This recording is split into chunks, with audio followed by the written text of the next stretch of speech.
Pantas saja timnas Indonesia U20 bermain menyedihkan pada laga kontra Irak. Ini penyebab kekalahan timnas Indonesia atas timnas Irak.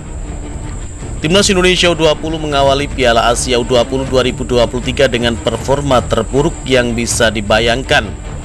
Timnas Indonesia U20 baru saja takluk 0-2 dari Irak pada laga pertama grup A Piala Asia U20 2023. Irak mendapatkan kemenangan 2 gol serta layak mendapatkan 2 gol tambahan pada babak kedua. Berkat permainan tak elok Indonesia di sepanjang laga, Garuda Muda sejatinya mengawali pertandingan dengan lebih baik, terlihat dari peluang cepat Hoki Caraka menyambut umpan Ronaldo Kuateh. Pada 30 menit awal terlihat Irak juga bukan tim luar biasa dengan berbagai salah umpan dan miskoordinasi di lini belakang. Indonesia juga kemudian mendapat peluang lagi saat Hoki gantian memberi umpan pada Ronaldo Kuateh yang kembali dimentahkan kiper Irak. Hanya saja sebuah lesatan bek sayap Irak pada menit ke-27 disambut barisan bek Indonesia yang berdiri seperti patung. Gol Irak tersebut membuat mereka berada di atas angin dan pemain Indonesia seperti kehilangan fokus. Usai pertandingan, pelatih Irak Emad Mohamed memberikan komentar tentang kemenangan timnya di laga perdana. Mereka bermain bagus dan impresif di babak pertama, bahkan beberapa kali kami hampir kebobolan. Namun mereka juga tak punya banyak pemain gelandang, itu sangat menguntungkan kami, ucap Emad Mohamed. Apa yang dikatakan pelatih Irak itu benar adanya, bahkan kondisi ini berpengaruh dengan situasi Indonesia yang bermain dengan cuma 2 gelandang, setelah pada 3 laga turnamen mini bermain dengan 3 gelandang.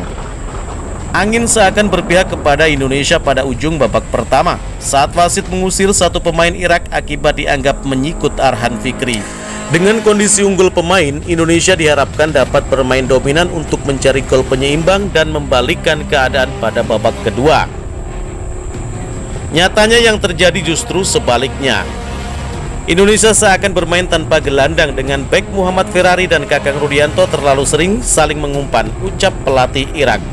Iya, setelah peluang Hoki Caraka pada detik ke-36 babak kedua, Indonesia praktis kalah ketenangan dibanding Irak.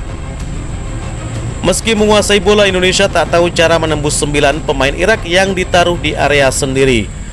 Skema yang dipakai Sintayong juga sedikit membingungkan, yakni menaruh sebanyak pemain di garis terakhir, sedangkan di lini tengah seakan kosong.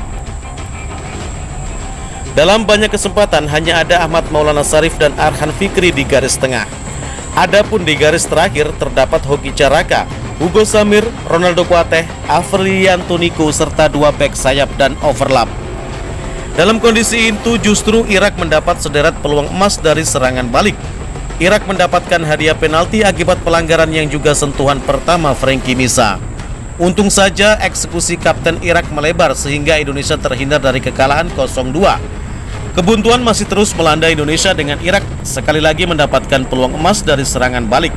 Seorang penyerang Irak berhadapan 1 lawan 1 dengan Dava Fasa, tetapi ia memutar terlalu jauh hingga sepakannya menyamping.